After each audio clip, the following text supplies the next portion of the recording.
రవి కిరణాలు. ముందుగా హెడ్లైన్స్ చూద్దాం. మాగంటి సునీత కంటతడిపై రాజకీయ వేదికల్లో చర్చ వేడి. ప్రజల సానుభూతికి డ్రామాలు ఫలించవని పొన్నం వ్యాఖ్య. రాజకీయాల్లో కన్నీటి ప్రదర్శనలు ఇక పనికిరావని మంత్రి హెచ్చరిక.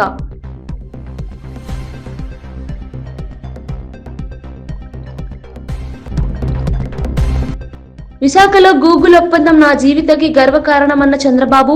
యువతకు 1000 ఉద్యోగాలు, గూగుల్ ఒప్పందం మైలురాయి నిలుస్తుందని వ్యాఖ్య. గూగుల్ అడుగుతో ఏపీ టెక్ రంగానికి నూతన ఊపు ఇస్తుందని వెల్లడి.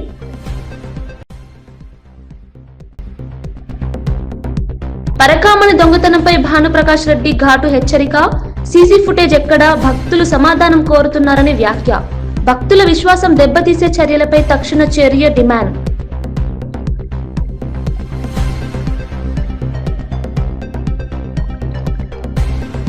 ప్రజల ఆరోగ్య బాధ్యత ప్రైవేట్ చేతుల్లోకి వెళ్తోందని ధర్మాన విమర్శ. మెడికల్ కాలేజీల ప్రైవేటీకరణ ప్రజలకు అన్యాయమని వ్యాఖ్య. దూర ప్రాంత ప్రజలకు వైద్య సేవలు అందకపోతే ఎవరు బాధ్యత వహిస్తారని ప్రశ్న. టీడీపీ నేత మాగంటి సునీత కంటతడి రాజకీయ వేదికపై చర్చనీయాంశమైంది. దీనిపై మంత్రి పొన్నం ప్రభాకర్ స్పందిస్తూ, ఎవరికైనా బాధ ఉండొచ్చు కానీ ప్రజల సానుభూతి కోసం రాజకీయ వేదికలపై కన్నీరు కార్చడం సరికాదన్నారు. రాజకీయాల్లో భావోద్వేగాలకు చోటుండదని వ్యాఖ్యానించారు. ఈ డ్రామా అంతా సినిమాల్లో చూసినట్లుగా ఉందని విమర్శలు చేశారు. ప్రజలు ఇప్పుడు వివేకంతో వ్యవహరిస్తున్నారని, సానుభూతి కోసం ప్రదర్శనలు ఇక ఫలించవని పేర్కొన్నారు. పొన్నం వ్యాఖ్యలతో రాజకీయ వర్గాల్లో చర్చలు మళ్లీ రగిలాయి. ప్రసంగాల మధ్య కన్నీళ్లు పెట్టుకొని సానుభూతి ఓట్లు సంపాదించాలనే ప్రయత్నం చేస్తున్న కేటీఆర్, హరీష్ రావు, ఇతర టీఆర్ఎస్ నాయకులను కోరుతా ఉన్నారు. మీరు 10 సంవత్సరాలుగా జూబ్లీహిల్స్ చేసిన అభివృద్ధికి సంబంధించిన చర్చ రెడీ. ఆ అంశం చెప్పలేక కన్నీళ్లు పెట్టుకొని ఒకరు ఓదారుతుంటే ఈ డ్రామా అంతా కూడా సినిమాలో చూసినట్టు అనిపిస్తూ ఉంది. తప్పకుండా ఈ దెబ్బతోటి శాసనసభలో ఓడిపోయినటువంటి దానికి, తిరిగి పార్లమెంట్లో 0 సీట్లకు వచ్చిన దానికి, కంటోన్మెంట్ ఉప ఎన్నిక దెబ్బకు, జూబ్లీహిల్స్ దెబ్బకు గుయ్యం అనేటువంటి పరిస్థితి వాళ్ళు ఎదుర్కొంటారు. ఆ ఏడుపుల యొక్క ప్రక్రియ చూస్తుంటే ఆర్టిఫిషియల్ గా నువ్వు ఏడవాల్సిందే అని వీళ్ళు చెప్తున్నటువంటి అంతర్గతంగా కొంతమంది కార్యకర్తలు చెప్తున్నారు. అమ్మ నువ్వు ప్రతి డ్యాన్స్ మీద ఏడవాలని ఆమె చెప్తుంటే కృత్రిమ ఏడుపు అనేటువంటిది మంచిది కాదు. ఆ సోదరి పట్ల మాకు సానుభూతి ఉన్నా, రాజకీయాలు సానుభూతి వేరు. ఆంధ్రప్రదేశ్ టెక్ రంగంలో కొత్త అధ్యాయం మొదలైందని మంత్రి నారా లోకేష్ అన్నారు.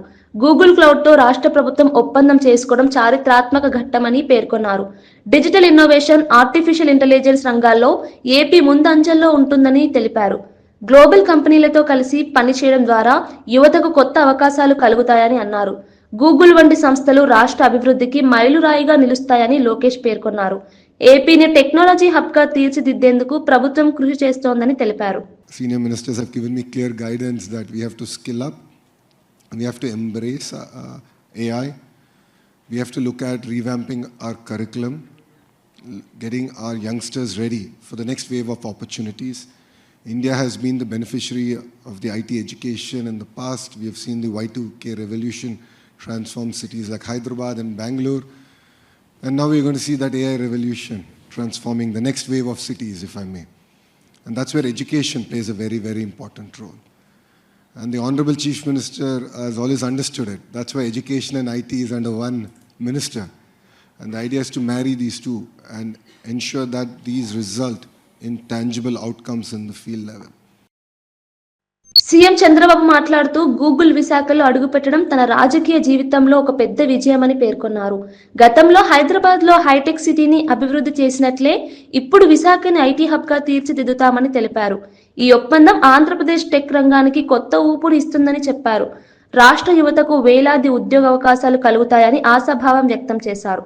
భవిష్యత్తులో విశాఖను ప్రపంచ స్థాయి డిజిటల్ కేంద్రంగా తీర్చిదిద్దడం తమ లక్ష్యమని పేర్కొన్నారు.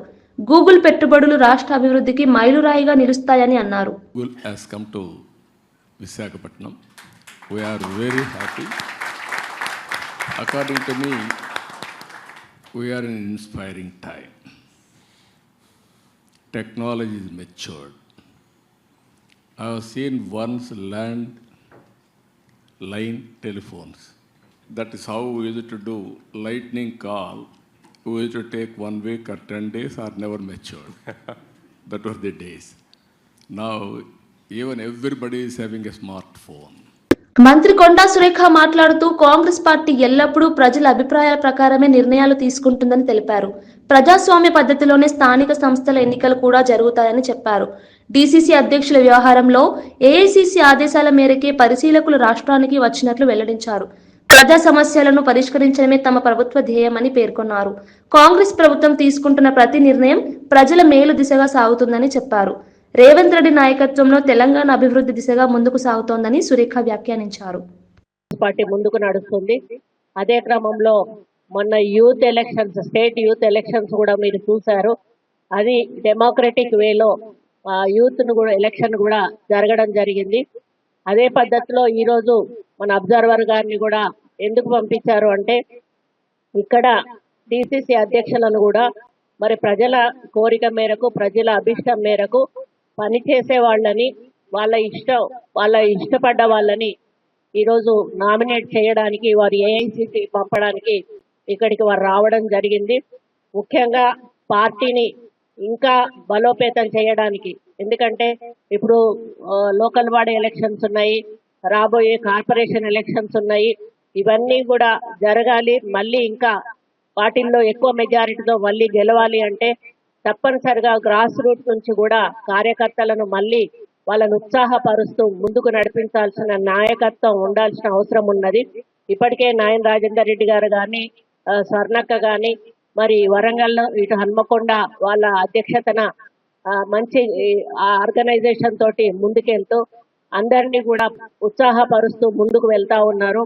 మరి మళ్ళీ ఇప్పుడు ఏఐసిసి ఆదేశాల మేరకు మళ్ళీ రిక్రూట్మెంట్ అనేది చెయ్యాలి అని ఆదేశించిన మేరకు వారు రావడం జరిగింది.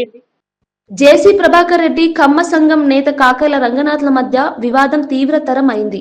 అసమ్మతి నేతలపై చర్యలు తప్పవని హెచ్చరించిన జేసీ ప్రభాకర్ రెడ్డి, కాకల రంగనాథ్ మరియు ఆయన సోదరులను టీడీపీ నుంచి సస్పెండ్ చేస్తున్నట్లు ప్రకటించారు. అయితే సస్పెండ్ చేసే అధికారం జేసీకి లేదని కాకల రంగనాథ్ ప్రతిస్పందించారు. ఈ వ్యాఖ్యలతో టీడీపీలో అంతర్గత కలహాలు బహిర్గతమయ్యాయి. జిల్లా స్థాయిలో నాయకత్వపరమైన విభేదాలు మరింత ముదురుతున్నాయి. రానున్న రోజుల్లో పార్టీ పరిస్థితిపై ఈ వివాదం ప్రభావం చూపే అవకాశం కనిపిస్తోంది.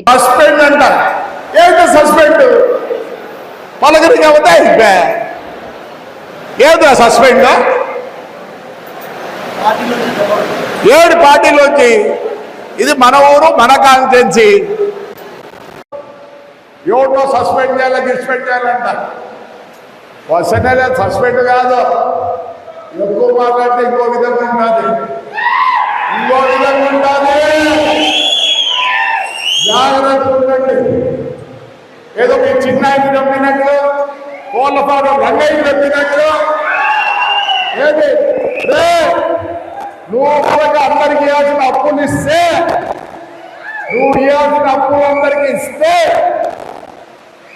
ఏమీ ఉండదు నీ దగ్గర.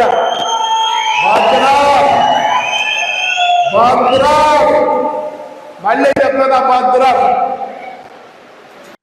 వ్యవసాయ మంత్రి Tummala Nageswararao national mission on edible oil seeds 2025-26 కార్యక్రమంలో భాగంగా ఉచిత వేరుశెనగ విత్తనాల పంపిణీని వీడియో కాన్ఫరెన్స్ ద్వారా ప్రారంభించారు.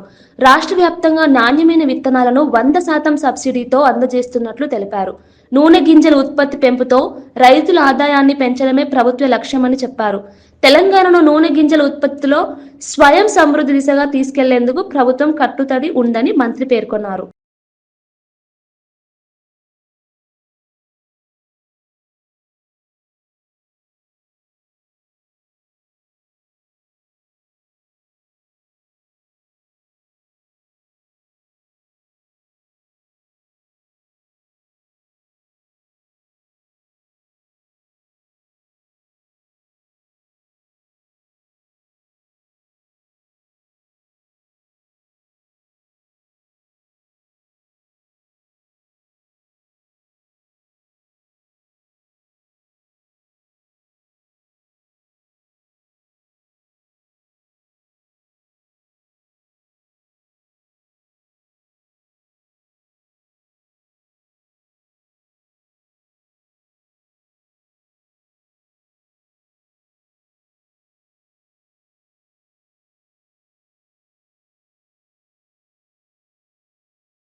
టీపీసీసీ ప్రధాన కార్యదర్శి గజ్జెల కాంతం మాట్లాడుతూ బీసీ వర్గాలకు న్యాయం చేయడం రాహుల్ గాంధీ కల అని పేర్కొన్నారు. ఆ లక్ష్యంతోనే కాంగ్రెస్ పార్టీ 42% రిజర్వేషన్ అమలు కోసం పోరాటం చేస్తోందని తెలిపారు. సామాజిక న్యాయం సాధించడమే తమ పార్టీ ప్రధాన ఉద్దేశమని అన్నారు. బీసీల హక్కుల కోసం కాంగ్రెస్ ఎప్పటి నుంచో కృషి చేస్తోందని గుర్తు చేశారు.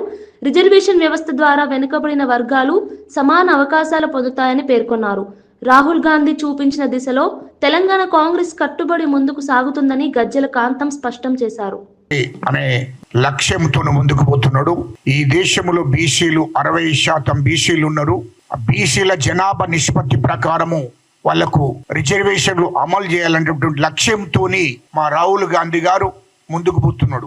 ఈలో ఎస్సీల జనాభా నిష్పత్తి ప్రకారం వాళ్లకు రిజర్వేషన్లు కావాలి, ఎస్టీలకు జనాభా నిష్పత్తి ప్రకారం వాళ్లకు రిజర్వేషన్లు కావాలి, అగ్రవర్ణాల పేదలకు వాళ్ళ జనాభా నిష్పత్తి ప్రకారం వాళ్ళకు కూడా రిజర్వేషన్లు అమలవుతున్నాయి. అందులో భాగంగానే దేశంలో 60% బీసీలు ఉన్నారు కాబట్టి వాళ్ళ జనాభా నిష్పత్తి ప్రకారం వాళ్ళకు రిజర్వేషన్లు కావాలన్న లక్ష్యంతో దేశవ్యాప్తంగా మరి కులగణన జరగాలని చెప్పి రాహుల్ గాంధీ గారు పిలుపునివ్వడం జరిగింది. బీసీలకు న్యాయం జరగాలి, వాళ్ళ జనాభా నిష్పత్తి ప్రకారం రిజర్వేషన్లు అమలు చేయాలనే లక్ష్యంతో మరి రాహుల్ గాంధీ గారు ముందుకు పోతున్నారు.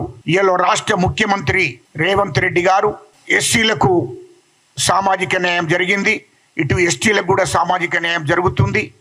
అందులో భాగంగానే బీసీలకు ఖచ్చితంగా మా అధినాయకత్వము, మా రాహుల్ గాంధీ గారు పిలుపు మేరకు, రాహుల్ గాంధీ గారి ఆదేశాల మేరకు తెలంగాణ రాష్ట్రంలో కూడా బీసీలకు ఖచ్చితంగా 42% రిజర్వేషన్లు ఇవ్వవలసిందని చెప్పి మరి రాహుల్ గాంధీ గారు ఆదేశాల మేరకే దీన్ని అమలు చేస్తున్నారు.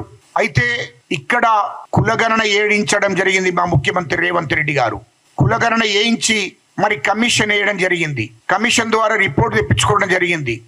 అసెంబ్లీ తీర్మానం చేయడం జరిగింది. క్యాబినెట్ ఆమోదించడం జరిగింది. మరి దానికి సంబంధించిన జీవో కూడా తీయడం జరిగింది. ఇన్ని వేసి చివరకు గవర్నర్ గారికి కూడా పంపడం జరిగింది. కేంద్ర ప్రభుత్వానికి కూడా పంపడం జరిగింది. కేంద్ర ప్రభుత్వానికి కూడా 9వ షెడ్యూల్లో చేర్చి దీన్ని చట్టం చేయాలని చెప్పి కేంద్ర ప్రభుత్వానికి కూడా పంపడం జరిగింది. మరి ఇయల్లో ముఖ్యమంత్రి తెలంగాణ జాగృతి యూత్ ఫెడరేషన్ రాష్ట్ర జిల్లా నాయకులకు నియామక పత్రాలు అందజేసిన సందర్భంగా జాగృతి అధ్యక్షురాలు కల్వకుంట్ల కవిత ప్రసంగించారు. సమాజంలో మార్పు యువత ద్వారానే సాధ్యమవుతుందని పేర్కొన్నారు. ఏ మార్పు సాధించాలనుకున్నా యువత దాన్ని సాధించే వరకు వెనక్కి తగ్గదన్నారు. తెలంగాణ ఉద్యమం, స్వాతంత్ర ఉద్యమం రెండింటిలోనూ యువత కీలక పాత్ర పోషించిందని గుర్తు చేశారు. కొత్తగా బాధ్యతలు చేపట్టిన నాయకులు మంచి పేరు తెచ్చుకునేలా ప్రజల కోసం పనిచేయాలని సూచించారు. తెలంగాణలో ఆదర్శ సమాజం నెలకొల్పడంలో యువత ప్రాముఖ్యతను కవిత నొక్కి చెప్పారు. తెలంగాణ ఉద్యమం సక్సెస్ అయినా, ఆనాడు ఇండియాకి స్వాతంత్రం కోసం పోరాటం చేసిన ఇండిపెండెన్స్ మూవ్మెంట్ సక్సెస్ అయినా యువత పాత్ర లేని సమాజంలో ఎప్పుడు కూడా మార్పు రాలేదు. సో ఫ్యూచర్ లో కూడా తెలంగాణలో ఖచ్చితంగా ఒక మంచి సమాజాన్ని మనం స్థాపించాలనుకుంటున్నాం. అందరికీ మంచి ఫలితాలు వచ్చే విధంగా సమాజాన్ని స్థాపించాలనుకుంటున్నాం. దాంట్లో యూత్ అందరి పార్టిసిపేషన్ కూడా ఉండే విధంగా అన్ని జిల్లాల నుంచి తరలి వచ్చిన మీ అందరికీ కూడా మనస్ఫూర్తిగా నమస్కారం తెలియజేస్తున్నాం. మరి ఇచ్చినటువంటి బాధ్యతని కష్టపడి చక్కగా పనిచేయాలని జాగృతి సంస్థకు, తెలంగాణ రాష్ట్రానికి మంచి పేరు తెచ్చే విధంగా పనిచేయాలని కూడా మీ అందరినీ రిక్వెస్ట్ చేస్తున్నాం. Thank you. జై తెలంగాణ, జై జాగృతి.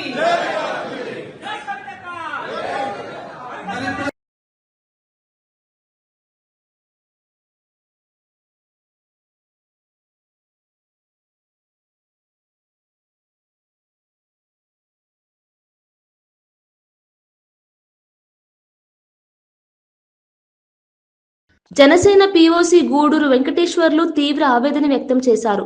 కూటమి అధికారంలోకి వచ్చినా తమ నేతలపై సక్సెస్ సాధింపు చర్యలు ఆగలేదని ఆరోపించారు. టీడీపీ ఎమ్మెల్యే బొజ్జల వెంకట్ సుధీర్ రెడ్డిని వెంటనే సస్పెండ్ చేయాలని డిమాండ్ చేశారు. వెంకటగిరి ఎమ్మెల్యే కురుగొండ్ల రామకృష్ణ తమను వాడుకొని తప్పుడు కేసులు పెట్టించారన్నారు. కూటమిలోని కొంతమంది నేతలు తాము అనుభవిస్తున్న అన్యాయంపై నిశ్శబ్దంగా ఉన్నారని విమర్శించారు. పార్టీ అంతర్గత వ్యవహారాలను పరిష్కరించాలంటూ పై స్థాయి నేతలకు విజ్ఞప్తి చేశారు. ఈ వ్యాఖ్యలతో కూటమి వర్గాల్లో రాజకీయ చర్చలు ఊపందుకున్నాయి. కోసం పేద బడుగు బలహీన వర్గాల కోసం పనిచేసే పవన్ కళ్యాణ్ గారిని సీఎంగా చూసి మంచి భవిష్యత్తు రాష్ట్రానికి ఇవ్వాలని కోరికతో మేమందరం కూడా గత జనసేన పార్టీ ఆవిర్భావం నుంచి అందరూ చాలా గట్టిగా ప్రాణం పెట్టి పనిచేసాం అన్ని నియోజకవర్గాల్లో. కానీ అందరం కూడా రాష్ట్ర వ్యాప్తంగా 175 నియోజకవర్గాలు 25 ఎంపీల్లో జనసేన వాళ్ళు అందరూ కూడా పోటీ చేయాలని కోరికతోనే జనసేన పార్టీలు అందరూ కొనసాగడం జరిగింది. కానీ ఎత్తులు పొత్తుల్లో కొన్ని కారణాల వల్ల కళ్యాణ్ గారు తెలుగుదేశం పార్టీతో పొత్తు పెట్టుకున్నా ప్రాణం బట్టి తెలుగుదేశం పార్టీకి మేము చాలా గట్టిగా పనిచేసాం. ఎందుకంటే ప్రతిపక్షంలో వైసీపీ ఉన్నప్పుడు ప్రతిపక్షంలో తెలుగుదేశం పాత్ర ఎక్కడా పోషించాల. ఎందుకంటే వెంకటగిరిలో మీరు ఉండే మీడియాలు యూట్యూబ్లు ఏవైనా చూసుకోండి, ఎవరు ఎక్కువగా ఆ రోజుల్లో స్పందించి మాట్లాడారు పార్టీకి అని అంటే ఒక జనసేననే ఎక్కువ కనపడుతుంది.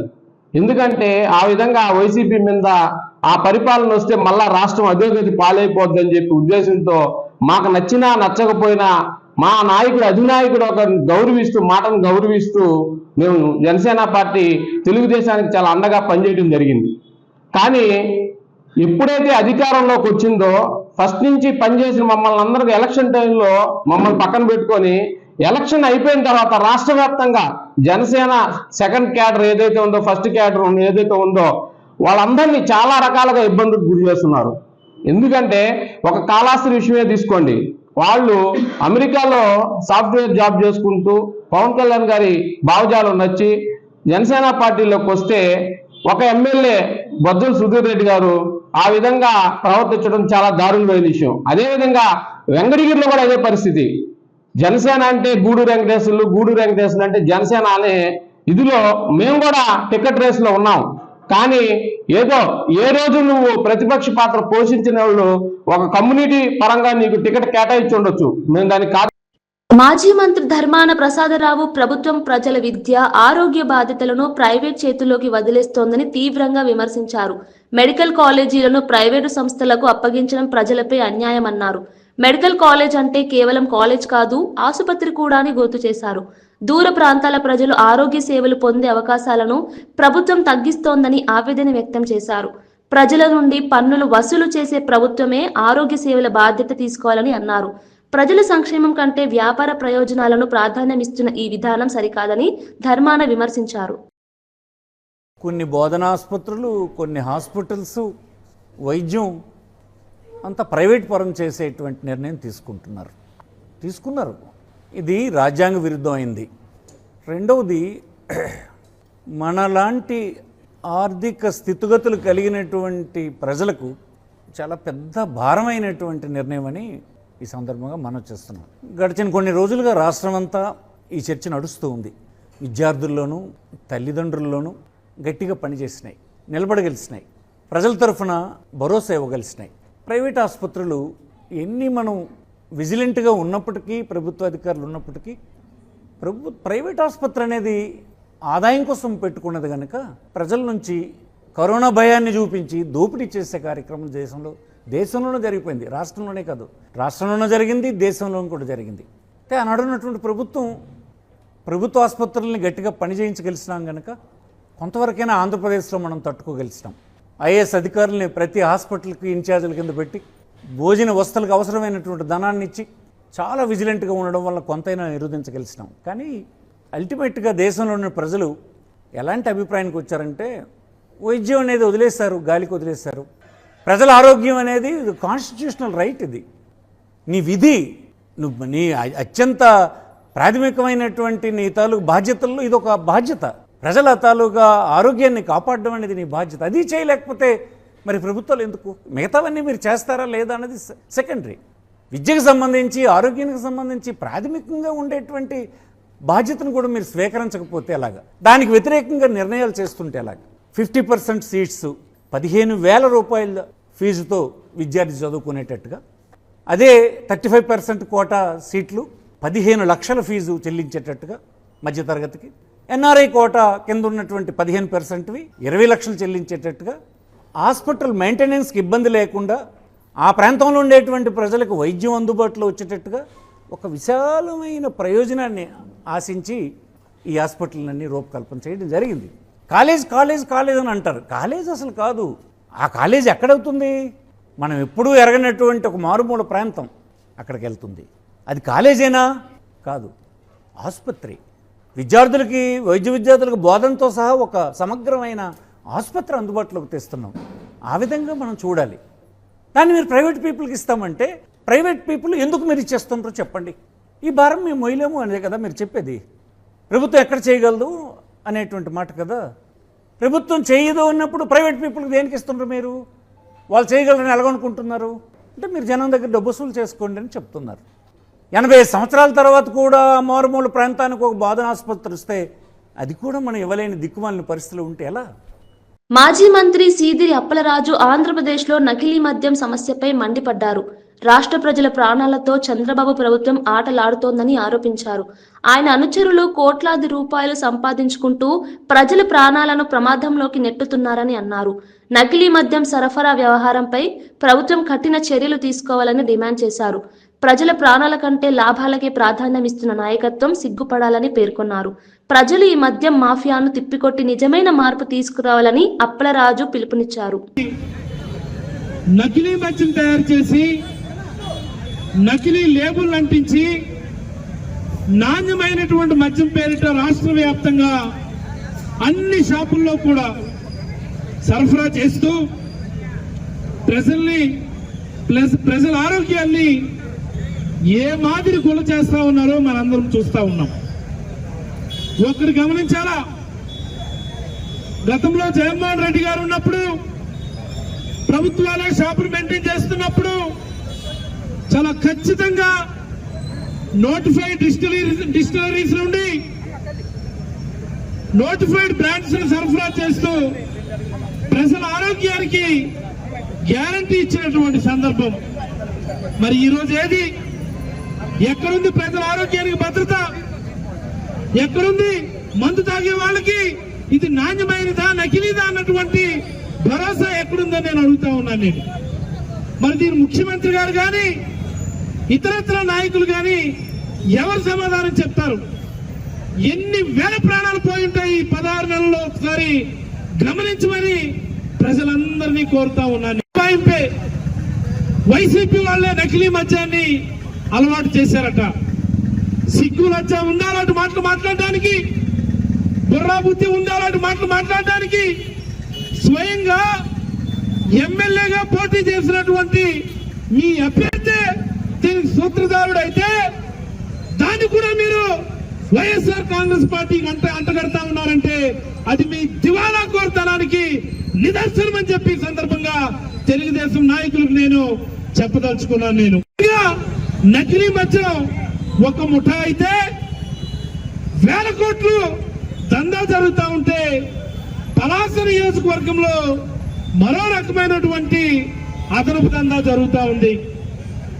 అమ్ముతున్నదేమో నకిలీ మద్యమే, దానిపైన కూడా మళ్ళీ అదనంగా లిక్కర్ బాటిల్ కి 10 రూపాయలు అదనంగా. టీపీసీసీ అధ్యక్షుడు మహేష్ కుమార్ గౌడ్ మాట్లాడుతూ బీసీలకు 42% రిజర్వేషన్లు ఇవ్వాలన్న కాంగ్రెస్ ప్రభుత్వం నిర్ణయం చారిత్రాత్మకని పేర్కొన్నారు. బీజేపీ, బీఆర్ఎస్ వ్యతిరేకించినా ప్రజల మేలు కోసం ముందుకు సాగుతున్నాయని తెలిపారు.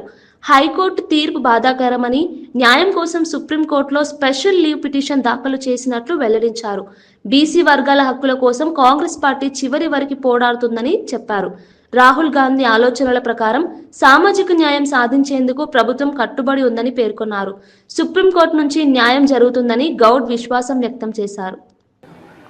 మొదట్లో అసెంబ్లీలో పాస్ చేసినటువంటి చట్టాలు కావచ్చు, తర్వాత మేమిచ్చిన జీవో కావచ్చు, ఇవన్నీ కూడా చరిత్రాత్మక నిర్ణయాలు. ఓబీసీల యొక్క జీవితాలు బాగుపరచాలని చిత్తశుద్ధితో కాంగ్రెస్ పార్టీ తీసుకున్నట్టు అన్ని కార్యక్రమాలు అడుగడుగున బీజేపీ, బీఆర్ఎస్ వ్యతిరేకిస్తూ వచ్చినప్పటికీ కూడా ఎక్కడ వెనక్కి తగ్గకుండా తెలంగాణ ప్రభుత్వం ముఖ్యమంత్రి రేవంత్ రెడ్డి గారి నేతృత్వంలో చట్టాలు చేయడం, ఆర్డినెన్స్ తీసుకురావడం, జీవో ఇచ్చి ఎన్నికలకు పోవాలనుకోవడం, ఇవన్నిటి కూడా పూర్తి వివరాలతో మేము హైకోర్టులో వాదించినప్పటికి కూడా స్టే ఇవ్వడమే కాకుండా టోటల్ రిలీఫ్ చేసినారు. ఎలక్షన్లకు పాత పద్ధతినే, పాత రిజర్వేషన్ ప్రకారమే పోవాలని హైకోర్టు ఇచ్చిన తీర్పు చాలా బాధాకరం. మా న్యాయ కోవిదులు అన్ని విషయాలు కూలంకషంగా హైకోర్టుకి విన్నవించినప్పటికీ మాకు అవకాశం ఇవ్వకుండా టోటల్ ఎలక్షన్కి పోవాలని రిలీఫ్ ఇవ్వడం అన్నదని ఇది చాలా బాధాకరమైన విషయం. అందుకే తెలంగాణ ప్రభుత్వం అదేవిధంగా కాంగ్రెస్ పార్టీ నిన్న సుప్రీంకోర్టులో హైకోర్టు ఇచ్చినటువంటి స్టేని ఆర్డర్ని ఛాలెంజ్ చేస్తూ స్పెషల్ లీవ్ పిటిషన్ దాఖలు చేయడం జరిగింది. దాంట్లో భాగంగానే ఇప్పుడు నేను మా సీనియర్ అడ్వకేట్ అభిషేక్ సింగితో దాదాపు గంట పాటు వారితో సమావేశమైనాం. అన్ని విషయాలు కూలంకషంగా చర్చించినాం. ఇది గురువారానికి మా అడ్వకేట్స్ మా న్యాయవాదులందరూ కూడా గురువారం వరకు వస్తుందని ఆశాభావం వ్యక్తం చేస్తా ఉన్నాం. బులెటిన్ ముగించే ముందు హెడ్లైన్స్ మరోసారి చూద్దాం. మాగంటి సునీత కంటతడిపై రాజకీయ వేదికల్లో చర్చ వేడి, ప్రజల సానుభూతికి డ్రామాలు ఫలించవని పొన్నం వ్యాఖ్య. రాజకీయాల్లో కన్నీటి ప్రదర్శనలు ఇక పనికిరావని మంత్రి హెచ్చరిక.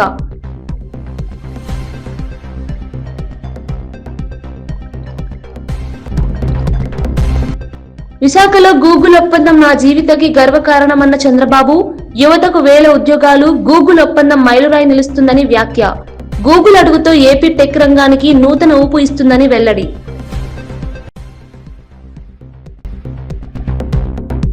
పరకామణ దొంగతనంపై భానుప్రకాష్ రెడ్డి ఘాటు హెచ్చరిక. సీసీ ఫుటేజ్ ఎక్కడా, భక్తులు సమాధానం కోరుతున్నారని వ్యాఖ్య. భక్తుల విశ్వాసం దెబ్బతీసే చర్యలపై తక్షణ చర్య డిమాండ్.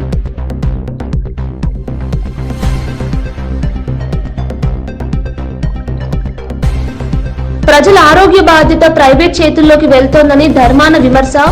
మెడికల్ కాలేజీల ప్రైవేటీకరణ ప్రజలకు అన్యాయమని వ్యాఖ్య. దూర ప్రాంత ప్రజలకు వైద్య సేవలు అందకపోతే ఎవరు బాధ్యత వహిస్తారని ప్రశ్న. ఇవి బులెటిన్ విశేషాలు. చూస్తూనే ఉండండి రవికిరణాలు.